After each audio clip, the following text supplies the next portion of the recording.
എല്ലാവർക്കും രാത്രി ദൈവം നല്ല ഉറക്കം തന്നു. രാവിലെ കണ്ട് എഴുന്നേൽക്കുവാനായിട്ട് ദൈവം നമ്മെ അനുവദിച്ചു.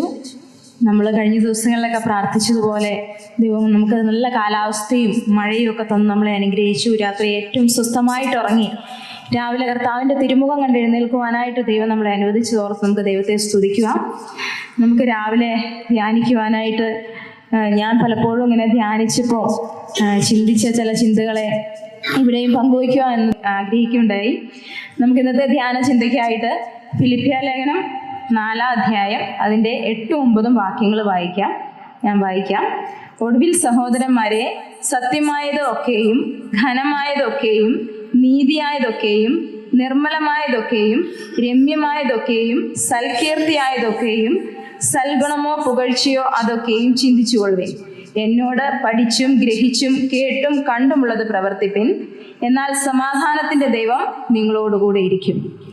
നമ്മൾ അനേക പ്രാവശ്യം അനേക സഹോദരന്മാരാൽ പ്രസംഗിച്ച് കേട്ടിട്ടുള്ളൊരു വചനമാണ്.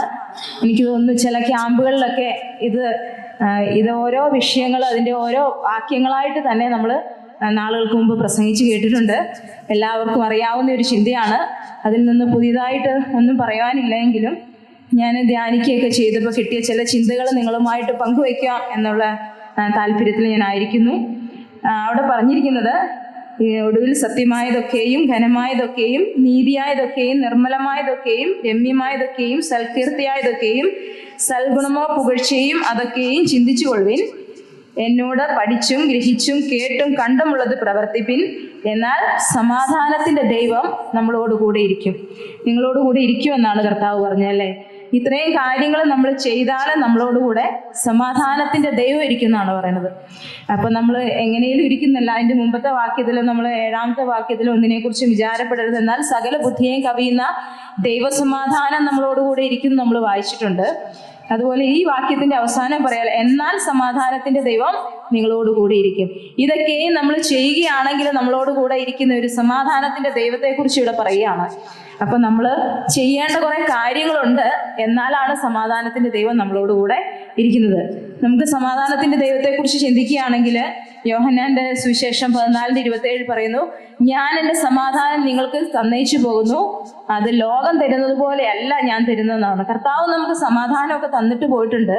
എന്നാൽ പലപ്പോഴും നമ്മൾ ആ സമാധാനം അനുഭവിക്കുന്നവരാണോ എന്ന് നമ്മൾ ചിന്തിക്കേണ്ടതുണ്ട്. ഇല്ലേ? അതുപോലെ റോമാലേഖനത്തിൽ പറയുകയാണ്, റോമർ 5:1, വിശ്വാസത്താൽ നീതീകരിക്കപ്പെട്ടിട്ട് നമുക്ക് ദൈവത്തോട് സമാധാനമുണ്ട്. അതുപോലെ നമ്മൾ ആത്മാവിൻ്റെ ഫലങ്ങളെ കുറിച്ച് ചിന്തിക്കുകയാണെങ്കിൽ സ്നേഹം, സന്തോഷം, സമാധാനം, അവിടെയൊക്കെ നമുക്ക് സമാധാനത്തെ കാണുവാനായിട്ട് സാധിക്കും. അതുപോലെ എഫേസ്യ ലേഖനത്തിലെ 2-ാം അധ്യായത്തിൽ പറയുന്നു, അവൻ നമ്മുടെ സമാധാനം. അതുപോലെ ഫിലിപ്പിയ ലേഖനത്തിൽ നമ്മൾ സമാധാനത്തെക്കുറിച്ച് വായിച്ചു. അതുപോലെ ക്രിസ്തുവിൻ്റെ സമാധാനം നിങ്ങളിൽ വാഴട്ടെ എന്നൊക്കെയും പറഞ്ഞിരിക്കുന്നത് കാണുവാനായിട്ട് സാധിക്കും. എന്നാൽ പലപ്പോഴും നമുക്ക് സമാധാനം തന്നു, കർത്താവ് നമ്മളെ വീണ്ടെടുത്തപ്പോൾ നമുക്ക് സമാധാനം അനുഭവിക്കുവാനായിട്ട് സാധിച്ചു. രക്ഷിക്കപ്പെട്ട നാളുകളിൽ നമുക്ക് വളരെ സമാധാനം ഉണ്ടായിരുന്നു, അല്ലേ? രക്ഷിക്കപ്പെട്ട ആ നാളുകളിൽ എല്ലാവർക്കും വലിയ സമാധാനവും സന്തോഷവും ഒക്കെ അനുഭവിക്കുവാനായിട്ട് സാധിച്ചു. എന്നാലും നമ്മൾ ആ സമാധാനത്തിൽ ഇപ്പോഴും തുടരുന്നവരാണോ എന്ന് നമ്മളെ തന്നെ ചിന്തിക്കേണ്ടതായിട്ടുണ്ട്. കർത്താവിൻ്റെ സമാധാനം തന്നേച്ചു പോകുന്നു എന്നൊക്കെ പറഞ്ഞപ്പം നമ്മൾ ആ സമാധാനത്തിൽ ഇന്നും നിലനിൽക്കുന്നുണ്ടോ? കർത്താവിൻ്റെ സമാധാനം നമുക്ക് അനുഭവിക്കുവാനായിട്ട് സാധിക്കുന്നുണ്ടോ? പലപ്പോഴും നമ്മൾ പല ടെൻഷനുകളിലും പ്രയാസങ്ങളിലും ഒക്കെയാണല്ലേ. ഈ ലോകത്തേക്ക് നോക്കിയാൽ ഇപ്പോഴാണെങ്കിൽ നമ്മുടെ ഇലക്ഷനൊക്കെ അടുത്ത് വരുന്നു. അതുകൊണ്ട് നമുക്ക് ആരാണ് ജയിക്കുന്നത്, ആരാണ് തോക്കുന്നത്, നമ്മുടെ വിശ്വാസത്തിന് യോഗ്യമായ ആളുകളാണോ വരുന്നതെന്നൊക്കെ ഓർത്ത് നമുക്ക് സമാധാനക്കേടുണ്ട്. കഴിഞ്ഞ ആഴ്ചകളിലാണെങ്കിൽ നമ്മൾ ക്യാമ്പസുകളിലെ പ്രശ്നങ്ങളൊക്കെ കേട്ടപ്പം, ക്യാമ്പസുകളിലെ കൊലപാതകങ്ങളെക്കുറിച്ചൊക്കെ കേട്ടപ്പോൾ നമുക്ക് അവിടെയും അതൊക്കെ ഓർത്തിട്ട് നമ്മുടെ മക്കളും അങ്ങനെ പഠിക്കുന്നത്, അങ്ങനെ അനേക കാര്യങ്ങൾ ഓർത്തിട്ട് നമുക്ക് സമാധാനം നഷ്ടപ്പെടുക. കർത്താവ് നമുക്ക് സമാധാനം തന്നിട്ടുണ്ട്, എന്നാലും പലപ്പോഴും നമ്മൾ ആ സമാധാനം അനുഭവിക്കുന്നതിൽ വളരെ കുറവുള്ളവരാണെന്ന് ഞാൻ ഓർക്കേണ്ടായി. നമ്മൾ വല്ല കാര്യങ്ങളൊക്കെ കേൾക്കുമ്പോൾ അങ്ങനെ ടെൻഷൻ അടിച്ചും സമാധാനം ഇല്ലാത്തവരൊക്കെ ആയിട്ട് തിരികെയാണ്. എന്നാൽ ഇവിടെ പറയുകയാണ്, കർത്താവിൻ്റെ സമാധാനം നമ്മളോട് കൂടെ ഇരിക്കണമെങ്കിൽ നമ്മൾ എന്തൊക്കെ ചെയ്യണമെന്ന് ഈ വാക്യത്തിൽ പറയാണല്ലേ. അപ്പം നമ്മൾ ഒന്നാമതായിട്ട് നമ്മൾ കർത്താവിൻ്റെ സമാധാനം കൂടെ ഇരിക്കണമെങ്കിൽ നമ്മുടെ ചിന്തകളെ നമ്മൾ ക്രമീകരിക്കണം. അതായത് നമ്മുടെ ചിന്തകളെ നമ്മൾ വിശുദ്ധിയിൽ സൂക്ഷിക്കുന്നവരോട് കൂടെയാണ് കർത്താവിൻ്റെ സമാധാനം ഇരിക്കുന്നത്. ചിന്ത വിശുദ്ധിയിൽ സൂക്ഷിക്കാത്ത ഒരുവനോടുകൂടെ കർത്താവിൻ്റെ സമാധാനം ഇരിക്കുകയില്ല. അതുപോലെ രണ്ടാമത് പറഞ്ഞു, ഒന്ന് ചിന്തകളെ സൂക്ഷിക്കണം, അതുപോലെ അപ്പോസ്തലനോട് കേട്ടും പഠിച്ചും ഗ്രഹിച്ചും കണ്ടുള്ളത് പ്രവർത്തിക്കണം. അതുപോലെ നമ്മുടെ പ്രവർത്തനങ്ങളെയും നമ്മൾ വിശുദ്ധിയിൽ സൂക്ഷിച്ചാലാണ് ഈ സമാധാനം നമ്മളോട് കൂടി ഇരിക്കുന്നത്. അതായത് നമ്മുടെ ചിന്തകളെ നമ്മൾ ക്രമീകരിക്കണം, നമ്മുടെ പ്രവൃത്തികളെയും നമ്മൾ ക്രമീകരിക്കണം. എന്നാൽ മാത്രമാണ് ഈ സമാധാനം നമുക്ക് തുടർന്ന് അനുഭവിക്കുവാനായിട്ട് സാധിക്കുകയുള്ളൂ. സമാധാനം തരാത്തത് കൊണ്ടല്ല പലപ്പോഴും നമ്മുടെ ചിന്തകളിൽ നമ്മൾ സമാധാനമില്ലാതെ ഇരിക്കുന്നത്. അതുകൊണ്ട് നമുക്ക് സമാധാനത്തിന്റെ ദൈവം കൂടി ഇരിക്കണമെങ്കിൽ നമ്മുടെ ചിന്തകളെ ക്രമീകരിക്കണം എന്നിവിടെ പറയാണ്. നമ്മൾ എന്തൊക്കെ ചിന്തിക്കണം എന്ന് വ്യക്തമായിട്ട് കർത്താവിന്റെ വചനത്തിൽ ഇവിടെ നമ്മളോട് പറഞ്ഞിരിക്കുകയാണ്. നമ്മൾ ചിന്തിക്കുമ്പോൾ എന്താണ്? ഹൃദയം നിറഞ്ഞു കവിയുന്നതിൽ നിന്നല്ലോ വായി സംസാരിക്കുന്നത്. നമ്മുടെ ഹൃദയത്തിലെ ചിന്തകളാണ് നമ്മൾ പലപ്പോഴും നമ്മുടെ വായിലൂടെയും നമ്മുടെ പ്രവൃത്തിയിലൂടെയൊക്കെയും പുറത്തു വരുവാനായിട്ട് പോകുന്നത്. അപ്പൊ നമ്മൾ എന്താണോ ചിന്തിക്കുന്നത് അതാണ് നാളെ നമ്മൾ പ്രവർത്തിക്കുവാനായിട്ട് പോകുന്നത്, അല്ലെ? അതുപോലെ യാക്കോബിന്റെ ലേഖനത്തിൽ പറയുകയാണ്, മോഹം ഗർഭം ധരിച്ച് പാപത്തെ പ്രസവിക്കുന്നു എന്ന് പറയുന്നത്. നമ്മുടെ ഹൃദയത്തിൽ കൂടെ നമ്മൾ ചിന്തിക്കുന്ന ചിന്തകളാണ് നമ്മുടെ പ്രവൃത്തി തലത്തിൽ നാളെ വരുവാനായിട്ട് പോകുന്നത്. അപ്പൊ നമ്മൾ എന്ത് ചെയ്യണം? നമ്മുടെ ചിന്തകളെ നമ്മൾ വളരെയധികം ക്രമീകരിക്കേണ്ടതെന്ന്. പിന്നെ ഇവിടെ പറഞ്ഞിരിക്കുകയാണ്, ചിന്തിച്ചു കൊള്ളുവിൻ എന്നാ പറഞ്ഞല്ലേ. സത്യമായതും ഘനമായതും നീതിയായതും സൽകീർത്തിയായതും ഒക്കെ ചിന്തിച്ചു കൊള്ളുവിൻ. ചിന്തിച്ചു കൊള്ളുവിൻ എന്ന് പറഞ്ഞാൽ അത് കൽപ്പനാ മനോഭാവത്തിലാണ് കർത്താവ് പറഞ്ഞിരിക്കുന്നത്, അല്ലേ? ചിന്തിച്ചു കൊള്ളുവിൻ. അത് നമുക്ക് ഇഷ്ടമുണ്ടെങ്കിൽ ചിന്തിക്കാം, ഇല്ലെങ്കിൽ നിങ്ങൾ ചിന്തിക്കേണ്ട എന്നൊന്നും അല്ല കർത്താവ് പറഞ്ഞത്. നമ്മൾ ചിന്തിച്ചു കൊള്ളുവിൻ, എന്നാൽ സമാധാനത്തിന്റെ ദൈവം കൂടി ഇരിക്കുന്ന പറഞ്ഞത്. അപ്പം നമ്മളോട് വ്യക്തമായിട്ട് ചിന്തിക്കുവാനായിട്ട് ഒരു കൽപ്പനയായിട്ടാണ് അത് പറഞ്ഞിരിക്കുന്നത്. നമുക്ക് ഇഷ്ടമുണ്ടെങ്കിൽ ചിന്തിക്കാം, ഇല്ലെങ്കിൽ ഇതൊന്നും ചിന്തിച്ചില്ലെങ്കിലും കുഴപ്പമില്ല എന്നല്ല. നമ്മളങ്ങനെ വ്യക്തമായിട്ട് നമ്മൾ ചിന്തിച്ചു കൊള്ളുവിൻ എന്ന് പറയും. നമ്മുടെ ചിന്തകള് ദുഷ്ടന്റെ ചിന്തകളും മറ്റു ചിന്തകളും ഒക്കെ നമ്മുടെ ഹൃദയത്തിൽ ഇരുന്നാൽ നമുക്ക് വേറെ ചിന്തകളൊന്നും ചിന്തിക്കുവാനായിട്ട് സാധിക്കില്ല. അപ്പൊ കർത്താവ് ചിന്തിച്ചു കൊള്ളുവിൻ എന്നൊരു കൽപ്പനയായിട്ട് പറഞ്ഞിരിക്കുമ്പോൾ അത് നമ്മൾ ചിന്തിക്കേണ്ടത് തന്നെയാണ്. എന്തൊക്കെ ചിന്തിക്കണം എന്നവിടെ പറഞ്ഞിട്ടുണ്ട്. സത്യമായതൊക്കെയും, ആദ്യം പറഞ്ഞിരിക്കുകയാണ്, സത്യമായതൊക്കെയും നമ്മൾ ചിന്തിക്കണം. നമ്മൾ എന്തെങ്കിലുമൊക്കെ ചിന്തിച്ച് അങ്ങനെ പോകാനായിട്ട് അനുവാദമില്ല. നമ്മുടെ ചിന്തകളെ വിശുദ്ധിയിൽ സൂക്ഷിക്കുവാനായിട്ട് നമുക്ക് ദൈവം കൽപ്പന വന്നിരിക്കുകയാണ്. അതുകൊണ്ട് നമുക്ക് നമ്മുടെ ചിന്തകളെ ആദ്യമായിട്ട് സത്യമായതൊക്കെയും, അതായത് സത്യമായതൊക്കെ എന്ന് പറഞ്ഞാൽ കള്ളമല്ലാത്ത വിശ്വാസയോഗ്യമായ ചിന്തകൾ വേണം നമ്മൾ ചിന്തിക്കുവാനായിട്ടുള്ളതെന്നാണ്. നമ്മൾ എന്തെങ്കിലുമൊക്കെ ചിന്തിക്കുവാനായിട്ട് പാടില്ല. വിശ്വാസയോഗ്യമായ കള്ളമല്ലാത്ത ചിന്തകൾ വേണം നമ്മൾ ചിന്തിക്കുവാനല്ലേ. നമ്മുടെ കർത്താവിനെ കുറിച്ച് പറയുന്നത് സത്യമായതൊക്കെയും, സത്യവാനാണെന്നാണ് നമ്മുടെ കർത്താവിനെ കുറിച്ച് പറയുന്നത്. ഞാൻ തന്നെ വഴിയും സത്യവും ജീവനുമാകുന്ന യോഹന്നാന്റെ സുവിശേഷം 14:6 പറയാണ്, ഞാൻ തന്നെ വഴിയും സത്യവും ജീവനുമാണ്. നമ്മുടെ കർത്താവ് സത്യവാനാണെങ്കിൽ പിന്നെ കർത്താവിന്റെ മക്കളായിരിക്കുന്ന നമ്മൾ സത്യമല്ലാത്തത് ചിന്തിക്കുവാനായിട്ട് ദൈവം നമ്മളെ അനുവദിക്കുന്നില്ല. അതുകൊണ്ട് നമ്മുടെ ചിന്തകളിൽ നമ്മൾ സത്യമായത് മാത്രമേ ചിന്തിക്കുവാനായിട്ട് ദൈവം നമ്മളെ അനുവദിക്കുന്നുള്ളൂ. നമുക്ക് എന്തെങ്കിലുമൊക്കെ ചിന്തിക്കുവാനായിട്ട് അനുവാദമില്ല. സത്യമായിട്ടുള്ള ചിന്തകളെ വേണം നമ്മൾ ചിന്തിക്കുവാനായിട്ട്. അതുപോലെ നമ്മുടെ പിതാവ് കർത്താവ്, അല്ലേ? നമ്മുടെ കർത്താവ് സത്യവാനാണ്, വഴിയും സത്യവും ജീവനും ആണെങ്കിൽ നമ്മുടെ പിതാവിന്റെ മാതൃകയെ നമ്മൾ പിൻപറ്റിക്കൊണ്ട് സത്യമായിട്ടുള്ള കാര്യങ്ങളെ വേണം നമ്മൾ ചിന്തിക്കുവാന്. അതുപോലെ നമ്മുടെ പിതാവ് സത്യവാനാണ്. പിശാചിനെ കുറിച്ച് പറയുന്നത്, അവൻ ആദ്യമേ കൊലപാതകൻ, അവനിൽ സത്യമില്ല, സത്യമില്ലായകൊണ്ട് അവൻ സത്യത്തിൽ നിലനിൽക്കുന്നുമില്ല എന്ന് യോഹന്നാൻ 8:44 പറയുന്നത്. പിശാച് കൊലപാതകനാണ്, അവൻ പണ്ട് തൊട്ടേ സത്യം സംസാരിക്കാത്തവനാണ്. അപ്പം ഈ സത്യം സംസാരിക്കാത്തവരൊക്കെ പിശാചിന്റെ മക്കളാണ്. അപ്പം നമുക്ക് ഈ സത്യത്തിൽ നമ്മുടെ കർത്താവ് സത്യവാനായിരിക്കുന്നത് പോലെ സത്യമായ ചിന്തകൾ ചിന്തിക്കുവാനായിട്ട് മാത്രമാണ് ദൈവം നമ്മെ അനുവദിക്കുന്നത്. അപ്പം നമ്മൾ സത്യമായ ചിന്തകൾ വേണം നമ്മുടെ ചിന്തയിൽ സൂക്ഷിക്കുവാനായിട്ട്, അല്ലെ? വചനത്താൽ ഞങ്ങളെ ശുദ്ധീകരിക്കണമേ, നിന്റെ വചനം സത്യമാവുന്നു യോഹന്നാന്റെ സുവിശേഷം 17:12 പറയാണ്. കർത്താവിന്റെ വചനവും, കർത്താവ് സത്യമാണ്, കർത്താവിന്റെ വചനം സത്യമാണ്. അപ്പോൾ പിന്നെ കർത്താവിന്റെ മക്കളായിരിക്കുന്ന നാമും ചിന്തിക്കേണ്ടത് സത്യമായിരിക്കുന്ന ചിന്തകളായിരിക്കണം എന്ന് പറയാണ്. അതുപോലെ നമുക്ക് വചനത്തിൽ വേറെയും കൽപ്പനയായിട്ട് പറയുന്നുണ്ട്, ആകയാൽ ഭോഷ്ക് ഉപേക്ഷിച്ച് ഓരോരുത്തൻ താൻ്റെ കൂട്ടുകാരനോട് സത്യം സംസാരിപ്പിൻ. അത് സംസാരിപ്പിൻ എന്ന് കൽപ്പനയായിട്ട് എഫേസ്യർ 4:25 പറയുന്നത്. ആകയാൽ ഓരോരുത്തൻ ഭോഷ്ക് ഉപേക്ഷിച്ച് താൻ്റെ കൂട്ടുകാരനോട് സത്യം സംസാരിപ്പിൻ. അതുപോലെ നമ്മുടെ ഒരുക്കത്തെ കുറിച്ച് എഫേസ്യ ലേഖനം 6:14 പറയുന്നു, നിങ്ങളുടെ അരയ്ക്ക് സത്യം കെട്ടിയും. അപ്പൊ നമ്മൾ സത്യവാനായ പിതാവിന്റെ മക്കളായിരിക്കാതെ സത്യമായ ചിന്തകൾ മാത്രമേ നമ്മുടെ ഹൃദയത്തിൽ കൂടെ കടന്നു പോകുവാനായിട്ട് ദൈവം അനുവദിക്കുന്നത്. സത്യമല്ലാത്ത ചിന്തകളുടെ പുറകെ നമ്മൾ പോകുവാനായിട്ട് പാടില്ല. നമ്മൾ കേൾക്കുന്ന അസത്യങ്ങൾക്കും ആരെങ്കിലും ഒക്കെ പറയുന്നതിൻ്റെ പുറകെ ഒന്നും നമ്മൾ പോകുവാനായിട്ട് പാടില്ല. സത്യമായിട്ടുള്ള ചിന്തകൾ വേണം നമ്മുടെ ഹൃദയത്തിൽ നമ്മൾ സൂക്ഷിക്കുവാനായിട്ട്. അതുപോലെ അടുത്തായിട്ട് പറയുന്ന ഘനമായതൊക്കെയും, ഘനമായ ചിന്തകൾ, അത് ഉത്കൃഷ്ടമായ ചിന്തകൾ, സാൻമാർഗികമായ ചിന്തകളൊക്കെ വേണം. നമ്മൾ ഹോണസ്റ്റ് ആയിട്ടുള്ള ചിന്തകളൊക്കെ വേണം നമ്മൾ ചിന്തിക്കുവാൻ. ഘനമായ ചിന്തകൾ വേണം ചിന്തിക്കാൻ. അതായത് ഗുണമുള്ള ചിന്തകൾ, ഘനമായ ഉത്കൃഷ്ടമായ ചിന്തകളൊക്കെ വേണം നമ്മൾ ചിന്തിക്കുവാൻ. എന്തെങ്കിലുമൊക്കെ ചിന്തിക്കുവാനായിട്ട് ദൈവം നമ്മളെ അനുവദിക്കുന്നില്ല, അല്ലേ? അതുപോലെ ഗുണമുള്ള നല്ല ഹൃദയത്തിൽ വിതയ്ക്കുന്ന വചനത്തെക്കുറിച്ചൊക്കെ പറയേണ്ട. അപ്പം നമ്മൾ ഘനമായ ചിന്തകൾ വേണം നമ്മൾ ചിന്തിക്കുവാനായിട്ട്. നമ്മൾ മനുഷ്യരുടെ മുമ്പാകെ അത് യോഗ്യമായത് മുൻകരുതി എന്നൊക്കെ പറയുന്ന വാക്യങ്ങളുണ്ട്. അപ്പം നമ്മൾ നമ്മുടെ ചിന്തകൾ ഇപ്പം ഘനമായ ചിന്തകൾ, ഉത്കൃഷ്ടമായ ചിന്തകളുടെ പുറകെ മാത്രമേ നമുക്ക് പോകുവാനായിട്ട് ദൈവവചനം നമ്മെ അനുവദിക്കുന്നുള്ളൂ. സത്യമായതും ഘനമായതും നമുക്ക് ചിന്തിക്കണം. അതുപോലെ നീതിയായ ചിന്തകൾ വേണം നമ്മൾ ചിന്തിക്കുവാനായിട്ട്. നമുക്ക് ദൈവത്തോട് സകല മനുഷ്യരോടും കാണിക്കുന്ന നീതിയുണ്ടല്ലോ. ദൈവത്തോടുള്ള നീതിയുണ്ട്, മനുഷ്യരോടുള്ള നീതിയുണ്ട്. നീതിയായിട്ടുള്ള ചിന്തകൾ ചിന്തിക്കുവാനായിട്ടാണ് ദൈവം നമ്മളെ അനുവദിക്കുന്നത്.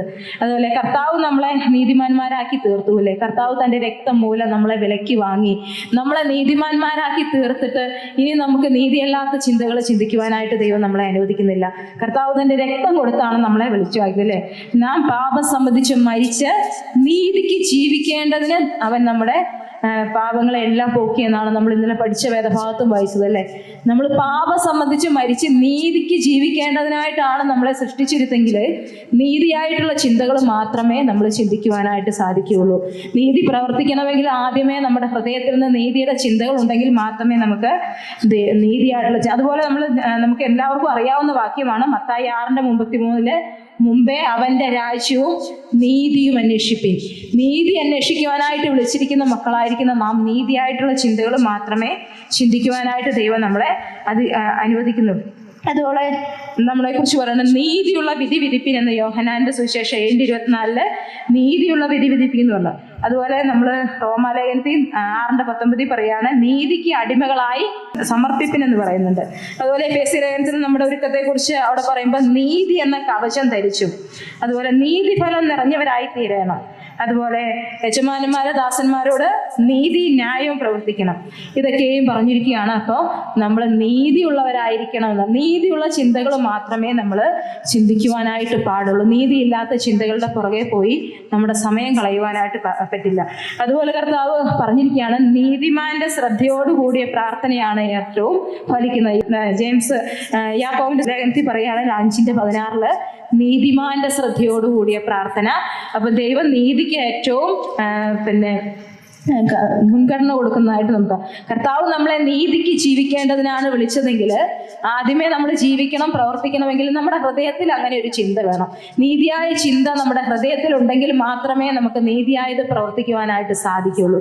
കർത്താവ് നമ്മളെ നീതിക്ക് ജീവിക്കേണ്ടതിന് വിളിച്ചതുകൊണ്ട് നമ്മൾ നീതിയായ ചിന്തകൾ മാത്രമേ ചിന്തിക്കുവാനായിട്ട് കർത്താവ് നമ്മളെ അനുവദിക്കുന്നുള്ളൂ. സത്യമായത്, ഘനമായത്, നീതിയായത്, അതുപോലെ തന്നെ നിർമ്മലമായതൊക്കെയും ചിന്തിച്ചു കൊള്ളണമെന്നാണ് പറഞ്ഞത്. നമ്മൾ നിർമ്മലമായ വചനങ്ങൾ വേണം ചിന്തിക്കുവാനായിട്ടുള്ളത്. നമ്മൾ മറ്റുള്ള വചനങ്ങളും ചിന്തകളും ഒക്കെ നമ്മുടെ ഹൃദയത്തിൽ നിറച്ച് നമ്മുടെ സമയത്തെ കളയുവാനായിട്ട് ദൈവം അനുവദിക്കുന്നില്ല. നിർമ്മലമായ ചിന്തകൾ, അതായത് ഒരു വ്യക്തിയുടെ ഉന്നതമായ സദാചാരബോധത്തെ, നിർമ്മലമായ ചിന്തകളെ കൊണ്ട് നമ്മുടെ ഹൃദയത്തെ സൂക്ഷിക്കണം.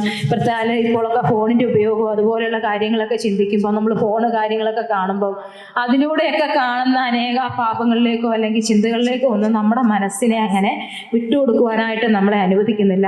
നമ്മുടെ കർത്താവ് നിർമ്മലനാണല്ലേ. കർത്താവിനെ കുറിച്ച് പറയുന്നത് എന്താ? ദോഷം കണ്ടുകൂടാത്ത വണ്ണം നിർമ്മല ദൃഷ്ടിയുള്ളവൻ എന്ന കർത്താവിനെ കുറിച്ച് പറയാം. ഹബക്കൂക്കിന്റെ പുസ്തകം 1:13 പറയാണ് ദോഷം കണ്ടുകൂടാതെ വണ്ണം നിർമ്മല ദൃഷ്ടിയുള്ളവനായിരിക്കുന്ന ദൈവത്തിന്റെ മക്കളാണ് നാം. അതുകൊണ്ട് നമ്മൾ നിർമ്മലമായ കാര്യങ്ങൾ മാത്രമേ ചിന്തിക്കാനായിട്ട് പാടുള്ളൂ. അതുപോലെ യഹോവയുടെ വചനങ്ങളെ കുറിച്ച് പറയുന്നത് സങ്കീർത്തനത്തിൽ പറയാണ് 12:6 യഹോവയുടെ വചനങ്ങൾ നിർമ്മല വചനങ്ങളാണെന്നാണ് പറഞ്ഞത്, അല്ലേ? അതായത് തീയില് അങ്ങനെ ഊതിക്കഴിച്ച വെള്ളിക്കൊക്കെ സമൃദ്ധിമായ നിർമ്മല വചനങ്ങളാണ് എന്ന് പറയാണ്. അതുപോലെ യഹോവയുടെ കൽപ്പന നിർമ്മലമായത്, യഹോവ ഭക്തി നിർമ്മലമായത് എന്നൊക്കെ സങ്കീർത്തനം 19 നമ്മൾ കാണുകയാണ്. അതുപോലെ യഹോവയുടെ വചനങ്ങളും കൽപ്പനയൊക്കെ നിർമ്മലമായത്. അതുപോലെ മത്തായിയിൽ പറയുകയാണ്, മത്തായി 5:8 നമ്മൾ വായിക്കുന്നൊരു വാക്യമുണ്ട്, നമുക്കറിയാവുന്ന വാക്യമാണ്. ഹൃദയശുദ്ധിയുള്ളവർ ഭാഗ്യവാന്മാർ, അവർ ദൈവത്തെ കാണും. നമ്മുടെ ഹൃദയത്തെ ഹൃദയശുദ്ധിയുള്ളതായിട്ട് നിർമ്മലമായതായിട്ട് സൂക്ഷിക്കുവാനായിട്ട് ദൈവം നമ്മോട് കൽപ്പിച്ചിരിക്കുകയാണ്. ഇതൊക്കെ നമുക്ക് ഇഷ്ടമുണ്ടെങ്കിൽ ചെയ്യുക എന്നല്ല, ചെയ്തുകൊള്ളുവിൻ എന്ന കൽപ്പനയായിട്ടാണ് അതെ. അതുപോലെ നമ്മൾ ദോഷം കാണാതെ നിർമ്മലമായത് മാത്രം ചിന്തിക്കുവാനായിട്ട് ദൈവം നമ്മളെ സഹായിക്കട്ടെ. നിർമ്മലമായ വചനങ്ങൾ, നമ്മുടെ കർത്താവ് നിർമ്മലനാണ്. ദോഷം കണ്ടുകൂടാതെ വണ്ണം നിർമ്മല ദൃഷ്ടിയുള്ളവനായിരിക്കുന്ന ദൈവത്തിന്റെ മക്കളാണ് നാം. അപ്പൊ നമ്മുടെ ഹൃദയത്തിൽ കൂടെ കടന്നു പോകുന്ന ചിന്തകൾ പോലും നിർമ്മലമായിട്ട് സൂക്ഷിക്കുവാനായിട്ട് ദൈവം നമ്മളെ ഉത്തരവാദിത്തപ്പെടുത്തിയിരിക്കുന്നവരാണ്. അതുകൊണ്ട് നമുക്ക് നിർമ്മലമായ ചിന്തകളെ ചിന്തിക്കുവാനായിട്ട് ദൈവം നമ്മെ സഹായിക്കട്ടെ. അതുപോലെ പറയാണ്, രമ്യമായ ചിന്തകൾ വേണം നമ്മൾ ചിന്തിക്കുവാൻ. സത്യമായത്, ഘനമായത്, നീതിയായത്, നിർമ്മലമായത്, രമ്യമായ ചിന്തകൾ വേണം നമ്മൾ ചിന്തിക്കുവാനായിട്ടെന്ന് ഈ വചനത്തിൽ പറയുകയാണ്. അതായത് പരിഗണിക്കുവാൻ പര്യാപ്തവിധമായി സമ്മതമായത് അല്ലെങ്കിൽ ആരാധ്യമായത് എന്നൊക്കെ പറയാം. അങ്ങനെ രമ്യമായ ചിന്തകൾ വേണം നമ്മൾ ചിന്തിക്കുവാൻ. ബഹുമാനയോഗ്യമായ കാര്യങ്ങൾ വേണം നമ്മൾ ചിന്തിക്കുവാൻ. അതുപോലെ സ്നേഹത്തിൽ നിന്ന് ഉത്ഭവിക്കുന്ന ചിന്തകൾ വേണം നമ്മൾ ചിന്തിക്കുവാൻ. നമുക്ക് പലപ്പോഴും രമ്യതയൊന്നുമില്ല അല്ലെ. പലപ്പോഴും ചില പാപങ്ങളൊക്കെ കാണുമ്പോൾ നമ്മുടെ രമ്യതയൊക്കെ വിട്ടുപോകും. രമ്യമായ ചിന്തകൾ നമ്മുടെ ഹൃദയത്തിലേക്ക് വരില്ല. അപ്പോൾ അങ്ങനെ കത്തുന്ന ചിന്തകളൊക്കെയാണ് പലപ്പോഴും നമ്മുടെ ഹൃദയത്തിലേക്ക് വരുന്നത്. അതൊക്കെ ആവശ്യമാണെങ്കിൽ പോലും നമ്മുടെ ഹൃദയത്തിൽ കൂടെ കടന്നു പോകേണ്ട ചിന്തകൾ എപ്പോഴും രമ്യമായ ചിന്തകളായിരിക്കണം. നമ്മളങ്ങനെ കത്തുന്ന ചിന്തകളുമായിട്ടിരുന്നാൽ നമുക്ക് ഒരിക്കലും സ്വസ്ഥത അനുഭവിക്കുവാനായിട്ട് സാധിക്കുകയില്ല. നമ്മൾ രമ്യമായ ചിന്തകളെ ചിന്തിക്കേണ്ടതല്ലേ. കർത്താവിന്റെ പ്രമാണങ്ങൾ തണുപ്പ് തരുന്ന വചനമല്ലേ. പ്രാണനെ തണുപ്പിക്കുന്ന ആ വചനത്തെക്കുറിച്ച് വേണം നമ്മൾ ചിന്തിക്കുവാനായിട്ട്. രമ്യമായ കാര്യങ്ങളെ ചിന്തിക്കുവാനായിട്ട് നമ്മൾ എപ്പോഴും ശ്രദ്ധിക്കണം. നമ്മുടെ ഹൃദയത്തിൽ അങ്ങനെ ദേഷ്യത്തിൻ്റെയും പകയുടെയും അല്ലെങ്കിൽ വിദ്വേഷത്തിൻ്റെയും അല്ലെ ഭയങ്കര തീവ്രമായ ചിന്തകളൊക്കെ ചിന്തിച്ചുകൊണ്ടിരുന്നാലേ നമുക്ക് സാധിക്കില്ല. അതിനൊക്കെ പകരം നമ്മൾ ചിന്തിക്കേണ്ടത് രമ്യമായിട്ടുള്ള കർത്താവേ. അതുപോലെ നമ്മൾ ഗലാത്യലേഖനം 6:1 പറയുന്നുണ്ട്, നമ്മുടെ പ്രത്യാശയെ കുറിച്ചൊക്കെ ന്യായം ചോദിക്കുന്നവരോട് പ്രതിവാദം എങ്ങനെയാ പറയേണ്ടതെന്നും അതുപോലെ സൗമ്യതയുടെ ആത്മാവിൽ അവരെ യഥാസ്ഥാനപ്പെടുത്തണം എന്നൊക്കെ പറയുന്നത്. ഇതൊക്കെ നമുക്ക് ചെയ്യുവാനായിട്ട് സാധിക്കണമെങ്കിൽ ആദ്യം തന്നെ നമ്മുടെ ഹൃദയത്തിൽ നിന്ന് രമ്യമായ ചിന്തകൾ വന്നാൽ മാത്രമേ നമുക്ക് സൗമ്യതയുടെ ആത്മാവിൽ പല കാര്യങ്ങളും ചെയ്യുവാനായിട്ട് സാധിക്കും. നമ്മുടെ ഹൃദയം അങ്ങനെ കത്തിക്കൊണ്ടിരുന്നിട്ട് വേറൊരാളെ കാണുമ്പോൾ നമുക്ക് അവരോട് സമാധാനമായിട്ട് സംസാരിക്കുവാനായിട്ട് സാധിക്കില്ല. അപ്പോൾ നമ്മുടെ ഹൃദയത്തിൽ നിന്നുള്ള ചിന്തകൾ എപ്പോഴും രമ്യമായിട്ടുള്ള ചിന്തകൾക്ക് വേണം നമ്മൾ സമയം ചെലവഴിക്കുവാൻ. രമ്യമായതൊക്കെയും ചിന്തിക്കുവാനായിട്ട് ദൈവം നമ്മളെ സഹായിക്കട്ടെ. അപ്പൊ നമുക്ക് രമ്യമായ ചിന്തകളെ ചിന്തിക്കുവാനായിട്ട് നമുക്ക് ഒരുങ്ങാം. അതിനുവേണ്ടി നമ്മുടെ ഹൃദയത്തെ അങ്ങനെ പാകപ്പെടുത്താം. അതുപോലെ സൽകീർത്തിയായിട്ടുള്ള ചിന്തകൾ നമ്മൾ വേണം ചിന്തിക്കാൻ. നല്ല പ്രശസ്തിയെ കുറിക്കുന്ന ചിന്തകൾ, നമ്മൾ നല്ല കാര്യങ്ങളെ സൽകീർത്തിയായിരിക്കുന്ന ചിന്തകളെ കൊണ്ട് നമ്മുടെ ഹൃദയത്തേക്കുണ്ട്. അതുപോലെ സദൃശ്യവാക്യത്തിൽ നമ്മളൊരു വാക്യമുണ്ട് 15:30, നല്ല വർത്തമാനം അസ്ഥികളെ തണുപ്പിക്കുന്നു. അപ്പൊ സൽകീർത്തിയായ നല്ല വർത്തമാനങ്ങൾ, നല്ല ചിന്തകളൊക്കെ നമ്മുടെ ഹൃദയത്തിൽ വേണം അല്ലേ. അതുപോലെ പലരെ കുറിച്ച് നമ്മൾ പറയുന്ന അവരുടെ സാക്ഷ്യങ്ങളെ കുറിച്ചൊക്കെ പറയുമ്പോൾ അവർ നല്ല സാക്ഷ്യമുള്ളവരാണ് നമ്മൾ കേൾക്കാറുണ്ടല്ലേ. അവർക്ക് അവരുടെ കീർത്തി എന്ന് വെച്ചാൽ സൽകീർത്തിയാണ്. എന്നാൽ ചിലരെ കുറിച്ച് പറയുമ്പോൾ അവരുടെ കീർത്തി ദുഷ്കീർത്തിയാണ്. എന്നാൽ സൽകീർത്തിയായ ചിന്തകളൊക്കെയും നമ്മൾ നമ്മുടെ ഹൃദയത്തിൽ സൂക്ഷിക്കുവാനായിട്ട് സാധിക്കണം. നല്ല സാക്ഷ്യം ഉളവാക്കുന്ന, സന്തോഷം തരുന്ന, എന്താ പറയുക, നല്ല പ്രശസ്തിയെ കുറിക്കുന്ന നല്ല ചിന്തകളെ ചിന്തിക്കുവാനായിട്ട് ദൈവം നമ്മളെ സഹായിക്കട്ടെ. അതുപോലെ പിന്നെ പറയാണ് സൽഗുണമോ പുകഴ്ചയോ ഒക്കെയും സൽഗുണമായിരിക്കുന്ന കാര്യങ്ങൾ വേണം നമ്മൾ ചിന്തിക്കുവാനായിട്ട്. സൽകീർത്തിയായിരിക്കുന്നത് ചിന്തിക്കണം. അതുപോലെ തന്നെ സൽഗുണമായിരിക്കുന്ന ചിന്തകൾ, നല്ല ഗുണമുള്ള ചിന്തകൾ, അല്ലെങ്കിൽ മറ്റാർക്കെങ്കിലും ഉപകാരം വരുന്ന ചിന്തകൾ, ഉത്തമമായ ചിന്തകൾ എന്നൊക്കെ പറയാം. സൽഗുണമുള്ളതെന്നൊക്കെ പറഞ്ഞ ഉത്തമമായ ചിന്തകൾ വേണം നമ്മൾ ചിന്തിക്കുവാനാട്ടെ. സൽഗുണത്തെക്കുറിച്ചൊക്കെ, ഉത്തമ സ്ത്രീകളെ കുറിച്ചൊക്കെ നമ്മൾ വായിക്കാറുണ്ട്. നമ്മൾ രൂത്തിന്റെ പുസ്തകങ്ങളിൽ രൂത്തിനെ കുറിച്ച് പറയുന്നത്, നീ ഒരു ഉത്തമ സ്ത്രീ എന്ന് ഞാൻ കണ്ടിരിക്കുന്നു എന്ന് ബോവസ് പറയുന്നുണ്ട് അല്ലെ. അങ്ങ് ഉത്തമമായ കാര്യങ്ങൾ, സൽഗുണമായ കാര്യങ്ങൾ വേണം നമ്മൾ ചിന്തിക്കുവാനായിട്ട്. അനേക സഹോദരിമാരെ നമുക്ക് മാതൃകകളായിട്ടുണ്ട്. അത് രൂത്ത്, എസ്തേർ, അങ്ങനെയുള്ള സ്ത്രീകളൊക്കെ ഒരു ഉത്തമ സ്ത്രീകളാണെന്ന് പറഞ്ഞിട്ടുണ്ടല്ലേ. അങ്ങനെ ഉത്തമമായ കാര്യങ്ങൾ, അതുപോലെ സൽഗുണമായ കാര്യങ്ങൾ വേണം നമ്മളെപ്പോഴും ചിന്തിക്കുവാനായിട്ടുള്ളത്. അപ്പോൾ ഉത്തമയായിട്ടുള്ള സ്ത്രീകളായിരിക്കാൻ ദൈവം നമ്മളെ സഹായിക്കട്ടെ. അപ്പോൾ സൽഗുണമായിരിക്കുന്ന ചിന്തകൾ വേണം നമ്മുടെ ഹൃദയത്തിൽ കൂടെ കടന്നു പോകാൻ. അതുപോലെ പുകഴ്ചയായിട്ടിരിക്കുന്ന ചിന്തകൾ. പുകഴ്ചയായ ചിന്തകൾ എന്ന് പറഞ്ഞാൽ എന്താ? നമ്മുടെ കർത്താവിനെ കുറിച്ച് നമ്മളെപ്പോഴും അങ്ങനെ പുകഴ്ത്തി പറയാറുണ്ടല്ലേ. നമ്മുടെ കർത്താവ് പുകഴ്ചയ്ക്കും മാനത്തിനും ഒക്കെ യോഗ്യനായിരിക്കുന്ന ദൈവമാണ്. നമ്മുടെ തന്നെ പുകഴ്ചയെ കുറിച്ചുള്ള ചിന്തകൾ അങ്ങനെ ചിന്തിച്ചുകൊണ്ടിരിക്കണമെന്നല്ല, നമ്മുടെ ദൈവത്തെ പുകഴ്ത്തുന്ന ചിന്തകൾ നമ്മുടെ ഹൃദയത്തിലൂടെ കടന്നു പോകണം. അതായത് നന്ദിയുള്ള ഒരു ഹൃദയം ഉണ്ടെങ്കിൽ മാത്രമേ നമുക്ക് പുകഴ്ചയായിട്ടുള്ള കാര്യങ്ങളൊക്കെ ചിന്തിക്കുവാനായിട്ട് സാധിക്കുകയുള്ളൂ. നമ്മളെക്കുറിച്ച് പുകഴ്ത്തി ചിന്തിക്കുക എന്നല്ല, മറ്റുള്ളവരെക്കുറിച്ചും നമ്മുടെ കർത്താവിനെക്കുറിച്ചും പുകഴ്ചയായിരിക്കുന്ന ചിന്തകളൊക്കെയും നമ്മൾ ചിന്തിക്കണം അല്ലേ. അവൻ കർത്താവിനെ കുറിച്ച് പറഞ്ഞു, കർത്താവ് ചെയ്യുന്ന അത്ഭുത കാര്യങ്ങൾ, ദൈവം നമ്മളെ നടത്തിയത്, വഴി നടത്തിയത്, ദൈവം നമ്മുടെ ജീവിതത്തിൽ ചെയ്തതൊക്കെയും നമ്മൾ ഓർത്തുകൊണ്ട് അവനെ പുകഴ്ചയും ബഹുമാനവും ഒക്കെ കൊടുക്കുവാനായിട്ട് യോഗ്യരായി. ഈ രാവിലെ സമയം നമുക്ക് കർത്താവിനെ പുകഴ്ത്തുവാൻ, നമ്മുടെ ദൈവം നമുക്ക് ചെയ്ത ഉപകാരങ്ങളെ ഓർത്ത് ദൈവത്തിന് നന്ദി പറയുവാൻ, മറ്റുള്ളവർ ചെയ്യുന്ന നല്ല കാര്യങ്ങളെ ഓർത്ത് അവരെ പുകഴ്ത്തുവാൻ, അങ്ങനെ പുകഴ്ചയായിരിക്കുന്ന ചിന്തകൾ നമ്മുടെ ഹൃദയത്തിൽ കൂടെ കടന്നു പോയാൽ മാത്രമേ നമ്മൾ കർത്താവിനും പുകഴ്ച കൊടുക്കുകയുള്ളൂ. നമ്മുടെ ഹൃദയത്തിൽ അങ്ങനെ പുകഴ്ചയൊന്നുമില്ല, ദൈവത്തെ സ്തുതിക്കുന്ന ചിന്തകളൊന്നുമില്ല എങ്കിൽ പിന്നെ നമുക്ക് ദൈവത്തെ സ്തുതിക്കുവാനായിട്ട് സാധിക്കും. ആദ്യമേ നമ്മുടെ ഹൃദയത്തിൽ കൂടെ ദൈവം ചെയ്ത ഉപകാരത്തെയും നന്മയൊക്കെ ഓർത്ത്, ദൈവം ചെയ്ത കാര്യങ്ങളെയൊക്കെ ഓർത്ത് ദൈവത്തെ പുകഴ്ത്തുന്നവരായിട്ട് തീർന്നാലാണ് നമുക്ക് പുകഴ്ത്തുന്ന ചിന്തകൾ, മറ്റുള്ളവരെ ഉയർത്തുന്ന പുകഴ്ച പറയുന്ന നല്ല ചിന്തകൾ നമ്മുടെ ഹൃദയത്തിൽ കൂടെ കടന്നു പോയാലാണ് നമുക്ക് പുകഴ്ചയായതൊക്കെയും സംസാരിക്കുവാനായിട്ട് നമ്മളൊക്കെ സാധിക്കുകയുള്ളൂ അല്ലേ. അങ്ങനെ നമ്മൾ ചിന്തിക്കേണ്ട കാര്യങ്ങൾ നമ്മുടെ ചിന്താ ജീവിതത്തെ ഏറ്റവും വിശുദ്ധിയിൽ സൂക്ഷിക്കണം എന്നാണ് ഇവിടെ പറഞ്ഞിരിക്കുന്നത്. അങ്ങനെ 8 കാര്യങ്ങളോളം അവിടെ പറയുന്നുണ്ട്. സത്യമായത്, ഘനമായത്, നീതിയായത്, നിർമ്മലമായത്, സൽകീർത്തിയായത്, സൽഗുണമായത്, പുകഴ്ചയായതൊക്കെയും നമ്മൾ ചിന്തിച്ചു കൊള്ളുവാൻ. നമ്മുടെ ചിന്തകളെ എങ്ങനെയെങ്കിലും അങ്ങനെ പോകുവാനായിട്ട് ദൈവം നമ്മളെ അനുവദിക്കുന്നില്ല. നമ്മുടെ ചിന്തകളെ വിശുദ്ധിയിൽ സൂക്ഷിക്കുവാനായിട്ട് ദൈവം നമ്മളോട് പറയുകയാണ്. നമ്മളിങ്ങനെയുള്ള നല്ല ചിന്തകളെ കൊണ്ട് നമ്മുടെ ഹൃദയത്തെ നിറയ്ക്കണമെന്ന് കർത്താവ് നമ്മളോട് പറയുകയാണ്. അതുപോലെ തന്നെ പുസ്തകം പറയുകയാണ്, ചിന്തിച്ചു കൊള്ളുവിൻ, എന്നോട് പഠിച്ചും ഗ്രഹിച്ചും കേട്ടും കണ്ടുമുള്ളത് പ്രവർത്തിപ്പിൻ, എന്നാൽ സമാധാനത്തിന്റെ ദൈവം നമ്മളോട് കൂടി ഇരിക്കുന്ന പറഞ്ഞത്. അത് കർത്താവ് അപ്പോസ്തോലിക മാതൃകളുണ്ട്. കർത്താവ് അപ്പോസ്തലൻ പല പ്രാവശ്യം ഞാൻ ദൈവത്തിന്റെ അനുകാരി ആയിരിക്കുന്നത് പോലെ നിങ്ങളും എൻ്റെ അനുകാരികളാകുവിനെന്ന് നമ്മൾ വായിക്കുക. പ്രായലേഖനം 11:1 കർത്താവിന്റെ അനുകാരി ആയിരിക്കുന്നത് പോലെ നമ്മളും കർത്താവിന്റെ അനുകാരികളായിട്ട് അപ്പോസ്തലന്റെ മാതൃക, അപ്പോസ്തോലിക മാതൃകകളും ഉപദേശങ്ങളും ഒക്കെ പിൻപറ്റുന്നവരായി അപ്പോസ്തലനോട് പഠിച്ചത്, കേട്ടത്, കണ്ടത്, ഗ്രഹിച്ചത്. നിങ്ങളോടുള്ള വചനം നമ്മളെ പഠിപ്പിക്കുന്ന കാര്യങ്ങൾ അവർക്ക് മാതൃകയായിരിക്കുക. അവര് പറഞ്ഞ കാര്യങ്ങൾ നമ്മൾ അടിസ്ഥാന ഉപദേശങ്ങളിലൊക്കെയും നമ്മൾ ഉറപ്പുള്ളവരായിരിക്കണം. അപ്പോസ്തലനോട് പഠിച്ചത്, ഗ്രഹിച്ചത്, കണ്ടത്, കേട്ടത്, ഇങ്ങനെയുള്ള കാര്യങ്ങളായിരിക്കണം നമ്മൾ ചെയ്യേണ്ടതുള്ളത്.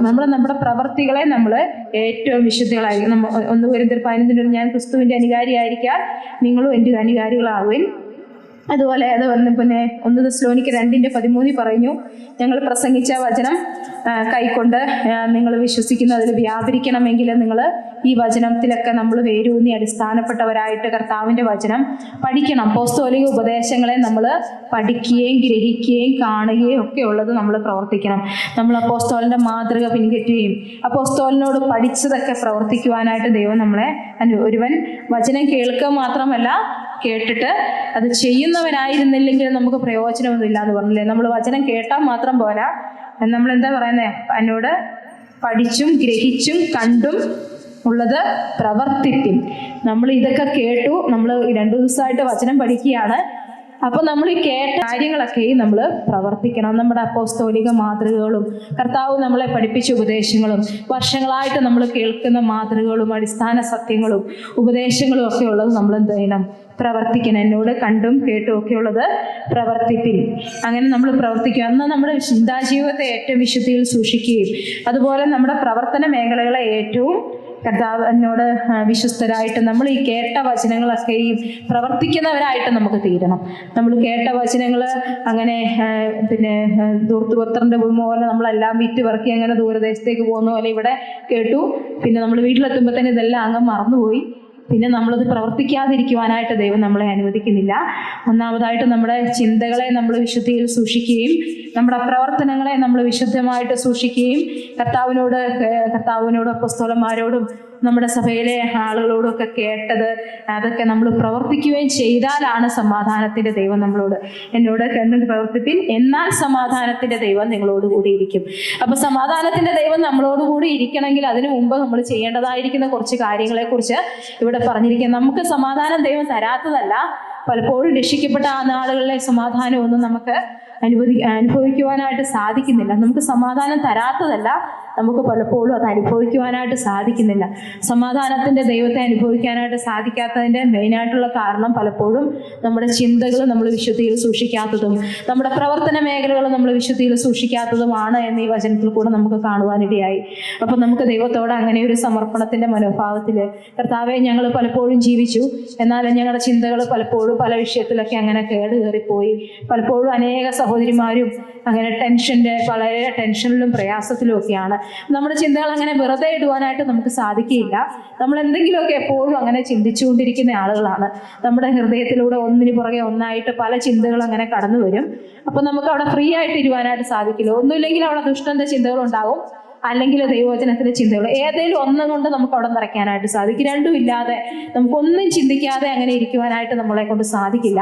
മാത്രമല്ല, ഇത് ദൈവത്തിന്റെ കൽപ്പനയാണ്. ചിന്തിച്ചു കൊള്ളുവിൻ എന്നാണ് ഇവിടെ പറഞ്ഞിരിക്കുന്നത്. പ്രവർത്തിക്കണം, കണ്ടും കേട്ടുള്ളത് പ്രവർത്തിക്കണം, അതുപോലെ നിങ്ങൾ ഇങ്ങനെയൊക്കെയും ചിന്തിക്കണം. അപ്പൊ ചിന്തിക്കുവാനായിട്ട് ദൈവം നമുക്ക് കൽപ്പന തന്നിരിക്കുന്നു എന്നൊരു ബോധ്യത നമ്മുടെ ഹൃദയത്തിൽ നമുക്ക് വേണം. നമുക്ക് ഇഷ്ടമുണ്ടെങ്കിൽ ചിന്തിക്കാം, ഇല്ലെങ്കിൽ ചിന്തിക്കാതിരിക്കാം എന്നല്ല. ഇത് ദൈവത്തിന്റെ എന്നോടുള്ള, അതുപോലെ നിങ്ങളോട് ഓരോരുത്തരോടുമുള്ള കൽപ്പനയാണ്. ഇതൊക്കെയും ചിന്തിക്കണം, പ്രവർത്തിക്കണം എന്നുള്ളത്. അപ്പം നമ്മുടെ ചിന്തകളെ വിശുദ്ധിയിൽ സൂക്ഷിക്കുവാനായിട്ടും നമ്മുടെ പ്രവർത്തനങ്ങളെ വിശുദ്ധിയിൽ സൂക്ഷിക്കുവാനായിട്ട് ദൈവം നമ്മളെ സഹായിക്കട്ടെ. അതിൻ പ്രകാരം നമുക്ക് ചിന്തിക്കുകയും നമ്മൾ ഈ പറഞ്ഞതുപോലെ സത്യമായതും ഘനമായതും നീതിയായതും നിർമ്മലമായതും സൽകീർത്തിയായതും സൽഗുണമോ പുകഴ്ചയോ അതൊക്കെയും ചിന്തിക്കുവാനായിട്ട് നമുക്ക് ദൈവസന്നിധിയിൽ അങ്ങനെ പ്രാർത്ഥിക്കാം. അതുപോലെ നമ്മൾ 7-ാമത്തെ വാക്യത്തിൽ അതിന് മുമ്പത്തെ പ്രാർത്ഥിക്കും. ഇതൊക്കെയും സാധിക്കണമെങ്കിൽ എന്ത് ചെയ്യണം? എന്താണ്? ഒന്നിനെക്കുറിച്ചും വിചാരപ്പെടരുത്, എല്ലാറ്റിനും പ്രാർത്ഥനയാലും അപേക്ഷയാലും നിങ്ങളുടെ ആവശ്യങ്ങൾ സ്തോത്രത്തോടുകൂടെ ദൈവത്തെ അറിയിക്കട്ടെ വേണ്ടത്. എന്നാൽ സകല ബുദ്ധിയെയും കവിയുന്ന ദൈവസമാധാനം നിങ്ങളോടുകൂടി ഇരിക്കും. ആദ്യത്തെ വാക്യത്തില് പ്രാർത്ഥിക്കുന്നവരോടുകൂടെ സമാധാനം ഇരിക്കുന്ന പറഞ്ഞത്. നമ്മുടെ ആവശ്യങ്ങൾ സ്തോത്രത്തോടുകൂടെ പറഞ്ഞാൽ അവരോടുകൂടെ സമാധാനം ഇരിക്കുന്നു പറഞ്ഞു. അതുകൊണ്ട് അപ്പോസ്തലൻ അവിടെ നിർത്തിയില്ല. പിന്നെ പറയുകയാണ്, ചിന്തകളെ വിശുദ്ധമായി സൂക്ഷിക്കുന്നവരോടുകൂടെ സമാധാനമിരിക്കും. വിശുദ്ധമായിട്ട് ജീവിതം നയിക്കുന്നവരോടുകൂടെ ദൈവത്തിന്റെ സമാധാനം ഇരിക്കണം. നമ്മുടെ പ്രാർത്ഥന കർത്താവിന്റെ സന്നിധിയിൽ സ്തോത്രത്തോടുകൂടെ അപേക്ഷിച്ചാൽ ദൈവസമാധാനമുണ്ട്. അതുപോലെ നമ്മുടെ ചിന്തകളെ സൂക്ഷിച്ചാൽ സമാധാനമുണ്ട്. നമ്മൾ അങ്ങനെ തന്നെ പ്രവർത്തിക്കുവാനായിട്ട് തുടങ്ങിയാലും നമുക്ക് സമാധാനമുണ്ട്. നമ്മളപ്പോൾ നമ്മുടെ ചിന്തകളെയും നമ്മുടെ പ്രവർത്തനങ്ങളെയും നമ്മുടെ പ്രാർത്ഥനാ ജീവിതത്തെയൊക്കെ വിശുദ്ധിയിൽ സൂക്ഷിച്ച് ദൈവത്തോടുകൂടെ ആയിരിക്കുവാൻ ദൈവം നമ്മളെ സഹായിക്കട്ടെ. അങ്ങനെ സമാധാനം അനുഭവിക്കുന്നവരായിട്ട് തീരുവാൻ ദൈവം നമ്മളെ അനുവദിക്കട്ടെ. കർത്താവിന് ഏറ്റവും അവസാനം പറഞ്ഞു, പുകഴ്ചയായതൊക്കെയും ചിന്തിക്കുവിൻ. നമ്മൾ ഇത്രയും സമയം അനുഭവിച്ച നന്മകളെയൊക്കെ ഓർത്ത് ഈ രാവിലെ സമയം നമുക്ക് പാടുവാനും ദൈവത്തെ പുകഴ്ത്തുവാനും ദൈവം നമ്മെ സഹായിക്കട്ടെ. പുകഴ്ചയായ ചിന്തകൾ നമ്മുടെ ഹൃദയത്തിലോട്ട് തരട്ടെ. നമുക്ക് ഈ രാവിലെ സമയം പാടി കർത്താവിനെ മഹത്വപ്പെടുത്തുവാനും കർത്താവിന് മഹത്വം കരയറ്റുവാനും കർത്താവ് ഇത്രത്തോളം നമ്മളെ നടത്തിയതിനെ ഓർത്ത് ദൈവത്തിന് നന്ദി പറയുവാനും ദൈവത്തെ പുകഴ്ത്തുവാനും കർത്താവിന്റെ വൻകാര്യങ്ങളെ ഓർത്ത് ദൈവത്തെ പുകഴ്ത്തുവാനും ദൈവത്തെ മഹത്വപ്പെടുത്തുവാനും ഒക്കെ ഉള്ള സമയമാണ് ഇനി നമ്മുടെ മുമ്പിലുള്ളത്. അങ്ങനെ നമുക്ക് കർത്താവിനെ പാടി സ്തുതിക്കുകയും അങ്ങനെ ശബ്ദമുയർത്തി കർത്താവിനെ ആരാധിക്കുകയൊക്കെ ചെയ്യുമ്പോൾ കർത്താവിന് ഏറ്റവും പുകഴ്ചയുള്ളത് അങ്ങനെ പറയുവാനായിട്ട് ദൈവം നമ്മെ സഹായിക്കട്ടെ. നമ്മുടെ ചിന്തകളെയും നമ്മുടെ പ്രവൃത്തികളെയും വിശുദ്ധിയിൽ സൂക്ഷിക്കുവാനായിട്ട് ദൈവം നമ്മളെ അനുവദിക്കട്ടെ. അങ്ങനെ സമാധാനത്തിന്റെ ദൈവം നമ്മളോട് കൂടി ഇരിക്കണമെങ്കിൽ ദൈവം നമുക്ക് എന്താണ് ചെയ്യേണ്ടത് നമ്മളിവിടെ കണ്ടു. അതുപോലെ സമാധാനത്തിന്റെ ദൈവം നമ്മൾ ഓരോരുത്തരോടും കൂടി ഇരിക്കട്ടെ. അങ്ങനെ നമ്മുടെ ചിന്തകളും നമ്മുടെ പ്രവർത്തനങ്ങളും ഒക്കെ വിശുദ്ധിയിൽ സൂക്ഷിച്ച് സമാധാനത്തിന്റെ ദൈവത്തിന്റെ ആ സാന്നിധ്യം അനുഭവിച്ച് അരുളുവാനായിട്ട് ദൈവം നമ്മളെ ഇടവരുത്തട്ടെ. ഇത്രത്തോളം ദൈവം നമ്മെ സഹായിച്ചു. ഇനിയും കർത്താവിന്റെ സന്നിധിയിൽ വിശുദ്ധമായ ചിന്തകളും പ്രവർത്തനങ്ങളുമായിട്ട് നമുക്ക് ഇരിക്കാം. അങ്ങനെ സമാധാനത്തിന്റെ ദൈവം നമ്മളോട് കൂടെ എപ്പോഴും ഇരിക്കുവാൻ, നമ്മളെ രക്ഷിക്കപ്പെട്ട ആ നാളിലെ സമാധാനം വീണ്ടും നമുക്ക് അനുഭവിക്കുവാൻ വേണ്ടി നമ്മുടെ ചിന്തകളും പ്രവൃത്തികളും വിശുദ്ധിയുള്ളതായി സൂക്ഷിച്ച് സമാധാനത്തിന്റെ ദൈവത്തോടു കൂടെ തന്നെ ആയിരിക്കുവാൻ ദൈവം നമ്മളെ സഹായിക്കട്ടെ. ദൈവത്തിന്റെ വലിയേറെ നാമം മഹത്വപ്പെടുമാറാകട്ടെ. ആമേൻ.